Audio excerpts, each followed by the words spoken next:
Hello students, এবার দেখো আমি অ্যালডল কন্ডেনসেশনের যে রিয়াকশনটা এবার করাতে যাচ্ছি সেটা হচ্ছে অ্যাসিড ক্যাটালাইজড অ্যালডল কন্ডেনসেশন বা অ্যাসিড অনুঘটিত অ্যালডল কন্ডেনসেশন বিক্রিয়া। আমি এই টপিকটা দেখো দুটো কোশ্চেনের থ্রু দিয়ে করব। প্রথম দেখো কোশ্চেন তোমাকে বলল অ্যাসিডনের সাথে HCl এর বিক্রিয়া ঘটানো হলো, তোমাকে প্রোডাক্ট কি হবে সেটা জানতে চেয়েছে। অথবা তোমাকে কোশ্চেনটা এরকম আসতে পারে যে অ্যাসিটোন থেকে আমরা ফোরন কি করে কনভার্ট করব। তাহলে দেখো আমি কি করছি, এটা কয়েকটা স্টেপ ওয়াইজ মেকানিজম দেখিয়েছি। স্টেপ 1 আর স্টেপ 2 এখানে ইনভলভড আছে। প্রথমে যেটা বলার সেটা হচ্ছে অ্যাসিটোনকে HCl এর সাথে বিক্রিয়া করালে প্রথমে দুই অণু অ্যাসিটোনের মধ্যে অ্যালডল কন্ডেনসেশন বিক্রিয়া ঘটে ও নিরুদন ঘটে মেসিটাইল অক্সাইড গঠিত হয়। এবার সেকেন্ড স্টেপে কি হয় যে এই যে মেসিটাইল অক্সাইডটা তৈরি হলো সেই মেসিটাইল অক্সাইড আরেক অণু অ্যাসিটোনের সাথে পুনরায় অ্যালডল কন্ডেনসেশন বিক্রিয়া ঘটিয়ে এই ফোরন যৌগটি উৎপন্ন করে। পরবর্তী বিক্রিয়াটা দেখো, সেটা হচ্ছে তোমাকে বলবে যে অ্যাসিটোন তার সাথে কনসেন্ট্রেটেড সালফিউরিক অ্যাসিড দিয়ে সেটাকে রিফ্লাক্স করা হলো বা পাতন ঘটানো হলো, কি উৎপন্ন হয়। অর্থাৎ প্রোডাক্টের জায়গায় তোমায় কোশ্চেন মার্ক দিতে পারে, অথবা তোমাকে বলতে পারে যে অ্যাসিটোন থেকে কি করে মেসিটিলিন কনভার্সনটা করে। মেসিটিলিন যার নাম হচ্ছে 1,3,5 ট্রাইমিথাইল বেনজিন, তোমার মেসিটিলিন বলতে পারে অথবা 1,3,5 ট্রাইমিথাইল বেনজিন বলতে পারে। তো সেক্ষেত্রে মাথায় রাখবে আমাদের এখানে 3 অণু কিন্তু আমাদের অ্যাসিটোন নেওয়া হয় এবং সেটাকে যদি তুমি কনসেন্ট্রেটেড সালফিউরিক অ্যাসিড নিয়ে রিফ্লাক্স করো তাহলে আমি এই মেসিটিলিন বা 1,3,5 ট্রাইমিথাইল বেনজিন পাই। এবার আমি দেখো অ্যালডল কন্ডেনসেশন রিয়াকশনের যে রিয়াকশন আমি কভার করব সেটা হচ্ছে ক্রসড অ্যালডল কন্ডেনসেশন রিয়াকশন বা মিশ্র অ্যালডল কন্ডেনসেশন রিয়াকশন। দেখো এই রিয়াকশনটা আমি একটা কোশ্চেনের থ্রু দিয়ে এটা আমি ডিসকাস করছি, তোমরা দেখো। এখানে দেখো আমি কি নিয়েছি, অ্যাসিটালডিহাইড নিয়েছি এবং অ্যাসিটোন নিয়েছি এবং রিয়াকশন করাচ্ছি NaOH এর সাথে, অর্থাৎ অ্যালকালির সাথে। এখানে দেখা যাচ্ছে যে 4টে প্রোডাক্ট উৎপন্ন হয়েছে A, B, C and D। তোমাকে A, B, C and D identify করতে হবে। দেখো এই ক্রসড অ্যালডল কন্ডেনসেশন রিয়াকশন সম্পর্কে প্রারম্ভিক কিছু কথা আমি বলতে চাই। সেটা দেখো যে আলফা হাইড্রোজেন পরমাণুযুক্ত দুটি বিভিন্ন অ্যালডিহাইড বা দুটি ভিন্ন কিটোন অথবা একটি অ্যালডিহাইড ও একটি কিটোন তারা অ্যালকালির প্রেজেন্সে অ্যালডল কন্ডেনসেশন রিয়াকশন ঘটাতে পারে। এই যে particular type of aldol condensation এদেরকে ক্রসড অ্যালডল কন্ডেনসেশন বলে। এক্ষেত্রে কি হয়, এক্ষেত্রে কিন্তু একাধিক অর্থাৎ মোর দ্যান ওয়ান আমরা প্রোডাক্ট পাবো। দেখো তাহলে এখানে দেখো অ্যাসিটালডিহাইড এরও আলফা হাইড্রোজেন আছে, অ্যাসিটোন এরও আলফা হাইড্রোজেন আছে।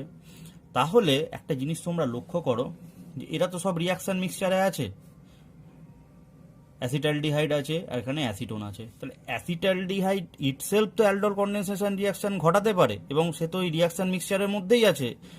তাই দেখো অ্যাসিটালডিহাইড তারা নিজেদের মধ্যে রিয়াকশন করে এই অ্যালডলটা দিচ্ছে। আমি এটাকে অ্যালডল 1 দিয়ে ডিনোট করেছি। নেক্সট দেখো আমরা যেটা দেখতে পাচ্ছি যে ইন কেস অফ অ্যাসিটোন, অ্যাসিটোনেরও আলফা হাইড্রোজেন আছে, তাহলে তারাও অবশ্যই অ্যালডল কন্ডেনসেশন রিয়াকশনে পার্টিসিপেট করবে এবং তারা নিজেদের মধ্যে রিয়াকশন করে এই অ্যালডলটা এখানে উৎপন্ন করছে, যেটাকে আমি অ্যালডল 2 দিয়ে ডিনোট করেছি। তাহলে দেখো এই অ্যালডল 1 আর অ্যালডল 2 এক্ষেত্রে দেখো এই অ্যালডিহাইডগুলো নিজেদের মধ্যে রিয়াকশানই করে কিন্তু প্রোডাক্টগুলো উৎপন্ন করেছে। সেই কারণে আমি বলেছি যে অ্যালডল 1 অ্যান্ড অ্যালডল 2 আর সেলফ প্রোডাক্ট। সেলফ প্রোডাক্ট কেন? কারণ দেখো এরা নিজেদের মধ্যে রিয়াকশান করেই করেছে। নেক্সট দেখো এবার কি হতে পারে, আমি যেভাবে তোমাদেরকে অ্যালডল কন্ডেনসেশন রিয়াকশন শিখিয়েছিলাম, দেখো এখানে আমি কি করেছি, অ্যাসিটোনের যে কার্বনিল কার্বন সেটাকে আমি এরকমভাবে শো করেছি এবং দেখো এখানে যে অ্যাসিটালডিহাইড তার যে আলফা হাইড্রোজেন দেখো তাকে আমি এরকমভাবে শো করেছি এবং এরা যদি অ্যালডল কন্ডেনসেশন রিয়াকশনে পার্টিসিপেট করে দেখো এই এইচটাই ওর সাথে যুক্ত হবে আর এই CH2টা কার্বনিল কার্বনের সাথে প্রোডাক্ট হবে এটা আমি নাম দিয়েছি অ্যালডল 3। সিমিলারলি দেখো এবার যদি আমি অ্যাসিটালডিহাইডের কার্বনিল কার্বনটাকে এরকমভাবে শো করি এবং অ্যাসিটোনের যে আলফা হাইড্রোজেন সেটাকে দিয়ে শো করি, তাহলে এই অ্যাসিটালডিহাইডের কার্বনিল কার্বনের অক্সিজেনের সাথে হাইড্রোজেনের একটা লিঙ্কেজ তৈরি হবে এবং এই অ্যাসিটোনের CH2 সাথে অ্যাসিটালডিহাইডের কার্বনিল কার্বনের একটা লিঙ্কেজ তৈরি হবে, হয়ে যেই প্রোডাক্টটা দেবে সেটা দেখো এটার নাম দিয়েছি আমি অ্যালডল 4। তাহলে এই অ্যালডিহাইড 3 এবং অ্যালডিহাইড 4 এরা কি করলো বলো তো? এরা ক্রস রিয়াকশন করলো এবং এই কারণে এই প্রোডাক্টগুলোকে বলা হয় ক্রস প্রোডাক্ট। দেখো এই ক্রসড অ্যালডল কন্ডেনসেশন এটা কিন্তু খুব গুরুত্বপূর্ণ একটি বিক্রিয়া এবং এর একটা স্পেশাল উপযোগিতা আছে যেটা আমি তোমাদের এখন ডিসকাস করছি। দেখো এখানে যে দুটো কার্বনিল কম্পাউন্ড আমরা সিলেক্ট করেছি, আগের ক্ষেত্রে আমরা দেখলাম যে আমরা কি নিয়েছিলাম, আমরা অ্যাসিটালডিহাইড নিয়েছিলাম এবং অ্যাসিটোন নিয়েছিলাম, যাদের দুটো কার্বনিল কম্পাউন্ডে কিন্তু আলফা হাইড্রোজেন প্রেজেন্ট ছিল। কিন্তু মনে করো একটা কার্বনিল কম্পাউন্ডে আলফা হাইড্রোজেন নেই এবং আরেকটি কার্বনিল কম্পাউন্ডে আলফা হাইড্রোজেন প্রেজেন্ট আছে, তখন তারা ডাইলিউট অ্যালকালি প্রেজেন্সে কীরকম রিয়াকশান ঘটাবে সেটা আমি তোমাদেরকে দেখাচ্ছি এবং এইখানেই কিন্তু এই ক্রসড অ্যালডল কন্ডেনসেশন রিয়াকশানের ইম্পর্টেন্স। প্রথমে দেখো আমি একটা বিক্রিয়া এখানে দেখিয়েছি, দেখো সেটা হচ্ছে ফর্ম্যালডিহাইডের সাথে অ্যাসিটালডিহাইডের reaction in presence of dilute alkali. এখানে আমি ডাইলিউট NaOH নিয়েছি। তো দেখো দেখতেই পাচ্ছ যে ফর্ম্যালডিহাইডের কিন্তু আলফা হাইড্রোজেন প্রেজেন্ট নেই এবং এখানে দেখো অ্যাসিটালডিহাইডের কিন্তু আলফা হাইড্রোজেন প্রেজেন্ট আছে। তাহলে সেক্ষেত্রে রিয়াকশানটা কি করে ঘটে সেটা আমি এখানে দেখিয়েছি যে এই যে ফর্ম্যালডিহাইডের কার্বনিল কার্বনের যে অক্সিজেন, অ্যাসিটালডিহাইডের আলফা হাইড্রোজেনের লিঙ্কেজ তৈরি হচ্ছে এবং ফর্ম্যালডিহাইডের কার্বনিল কার্বনের সাথে এই CH2 গ্রুপের লিঙ্কেজ তৈরি হচ্ছে এবং প্রোডাক্ট আমরা যেটা পাচ্ছি বিটা হাইড্রক্সি প্রোপেনালডিহাইড। নেক্সট রিয়াকশন দেখো ফর্ম্যালডিহাইডের সাথে অ্যাসিটোন, এক্ষেত্রেও সেই একই জিনিস যে ফর্ম্যালডিহাইডের আলফা হাইড্রোজেন অ্যাবসেন্ট, এক্ষেত্রে আলফা হাইড্রোজেন প্রেজেন্ট আছে এবং ফাইনাল দেখো ওই সেম কোর্স অফ রিয়াকশন করে আমি যে প্রোডাক্ট পাচ্ছি সেটা হচ্ছে 4 হাইড্রক্সি বিউটান 2 ওন। নেক্সট আরেকটা ভাইটাল রিয়াকশন দেখো, নট অনলি ভাইটাল রিয়াকশন, এটা একটা নেম রিয়াকশনও বটে, এটা হচ্ছে ক্লেজেন্স মিড রিয়াকশন। এই রিয়াকশনের ক্ষেত্রে কি হয় দেখো, এখানে দেখো অ্যারোমেটিক অ্যালডিহাইডের যাদের ক্ষেত্রে আলফা হাইড্রোজেন অ্যাটম নেই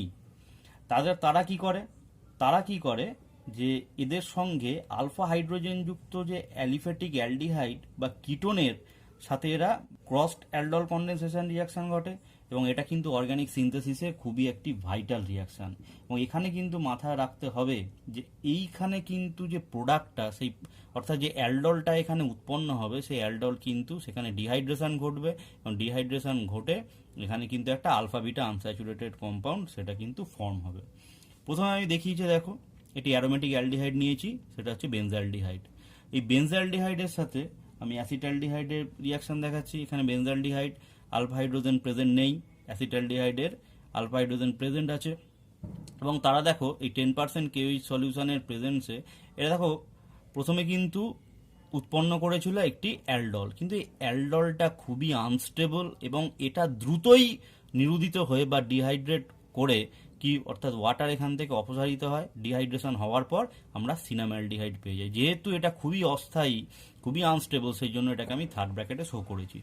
নেক্সট রিয়াকশন দেখো বেনজালডিহাইডের সাথে অ্যাসিটোন, তাহলে বেনজালডিহাইড এক্ষেত্রে আলফা হাইড্রোজেন অ্যাটম প্রেজেন্ট নেই, এক্ষেত্রে আমার আলফা হাইড্রোজেন অ্যাসিটোনের ক্ষেত্রে আলফা হাইড্রোজেন অ্যাটম প্রেজেন্ট আছে এবং তারা রিয়াকশন করে ফাইনালি আফটার ডিহাইড্রেশন আমরা পাচ্ছি বেনজাল অ্যাসিটোন। তোমাদেরকে কিন্তু আমি একটা টাস্ক দিয়েছি, তোমরা এটা করবে, সেটা হচ্ছে বেনজালডিহাইডের সাথে অ্যাসিটোফেননের reaction in presence of 10% KOH solution কি প্রোডাক্ট হয় সেটা কিন্তু তোমরা কমেন্ট সেকশানে জানাবে কি তোমরা ফাইনাল প্রোডাক্ট পেয়েছো।